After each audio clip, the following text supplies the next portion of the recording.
G'day everyone, Howie here. Welcome to episode 18, Carnarvon to Nanutarra. While we were staying at Carnarvon, quite a few travellers said, "You've got to stop at Coral Bay, it's beautiful there." So I thought, well, why not? I did do a little research, and Coral Bay is very much about the water. Swimming, snorkelling, reef tours, glass bottom boats, swimming with turtles, and all that sort of thing. Now, I won't pretend to describe all those properly, because I didn't do any of them. But later on, I'll show you where you can find the information, if Coral Bay is possibly on your list. There is one thing to note straight away. If you're a free camper, you can't free camp here. There's a sign that clearly says so. No free camping. No 24-hour rest areas. And so you have to plan or book ahead. So with all that in mind, let's go and see what this Coral Bay thing's all about, shall we? It's only, 12 k's down the road. As you come into Coral Bay, it's basically one road in, one road out. On the left is the start of the Caravan park. On the right, you'll see that building is Bill's Bar and Restaurant, and the brown building beside it is where the shops are. We'll look at those shops shortly. That Caravan park is a huge park.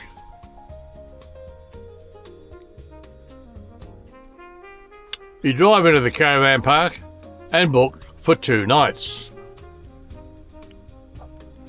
It's $73 a night. Yeah, $73 a night. So that probably tells you something about Coral Bay. And like I said before, across the road, opposite the Caravan park, are the shops we saw earlier. Inside, you'll find the normal sort of retail outlets you'd expect in a place like this. There's a bakery where you can get a pie, a sausage roll, a cake, or whatever takes your fancy. Sit in the little chairs there. And of course, there's a food work store which sells everything you're ever likely to need, and probably a few things you didn't know you needed. If you look into the distance, you can see that long row of white roofs. That's a large new unit complex under construction. I don't know whether they're permanent accommodation or holidays, but either way, I reckon they'll make a huge difference to the feel of Coral Bay. Our campsite is right down the back.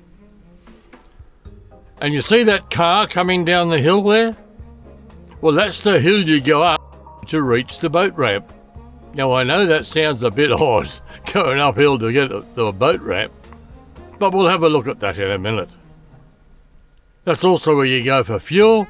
It's a 24-hour self-service, card-only outlet, and as far as I could tell, it's the only fuel in town. And there's our little Marlin camper, already set up and waiting for us to come home. And here we are at the top of the hill where the boat ramp is. I ridden the trike up here, and the first thing you notice is all the 4-wheel drives and the empty boat trailers. My goodness, have a go at them. Now, I don't know what the collective noun is for a lot of 4-wheel drives and empty boat trailers, but maybe a following would do. That sounds about right. Whatever it is, we've got one here. And down there is the boat ramp, right down the bottom. Can you imagine when the tide changes they all want to leave here at the same time, trying to get their boats out? Oh, it'll be worse than being in a line of caravanners at a roadhouse, all waiting for one diesel pump. Just coming up now on the left is that beautiful turquoise ocean, and it's really a lovely view of the bay from up here. So you can see why I love the trike. It's ideal for this sort of, exploring ride, shall we exaggerate a little? There are toilets here as well, which is always useful to know. And from here you get a proper look at the bay itself. Now, before we head off to Nanutarra, we'll fill up. Like I said, Coral Bay has a lot of activities, and I haven't covered them because I didn't do them. That's not the purpose of my trip at all. But I did find this website and it gives a good overview of the area, trip ideas, activities and what's available if you're thinking of coming up this way. So if Coral Bay is on your list, it might be worth taking a look to see if anything tickles your fancy. And just to be clear, I don't accept sponsorships and I'm not recommending any commercial product. I just say it as I see it. Okay. So I think that'll do us for Coral Bay. Time to go. Next stop, Nanutarra. Nanutarra is about 254 kilometres from Coral Bay, taking the route through Exmouth Gulf and back onto the Northwest Coastal Highway.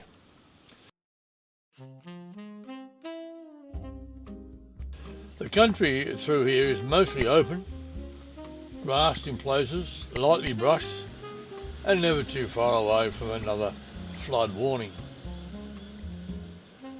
Once we were back on the main road, I found myself thinking about the Nullarbor.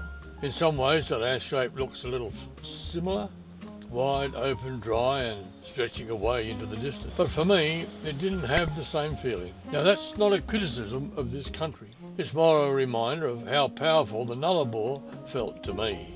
This country has its own character though. And one thing you do start to notice through here is the termite mounds, scattered across the landscape like little markers in the scrub. About 110 kilometres from Nanutarra, we're welcomed onto Australia's famous Pilbara region. There's a rest stop over there on the right as well, but we keep rolling. Turning into Nanutarra Roadhouse, I was looking forward to a decent evening meal in the advertised licensed restaurant. You know what they say about best laid plans? This time probably sums up how I feel when I arrived. Oh well, back to pork chops and eggs. Like the amenities on the right, the whole operation here is being done from demountables, so it's obviously not business as usual. But Biscuit didn't care, she only had eyes for the green grass. And to be fair, despite what must have been difficult working conditions, the staff were friendly and obliging.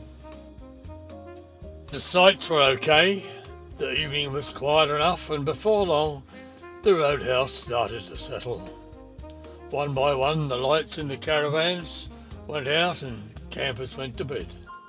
Everyone was preparing for another early start, another long day, travelling this beautiful yet often challenging country. Be quiet, Biscuit!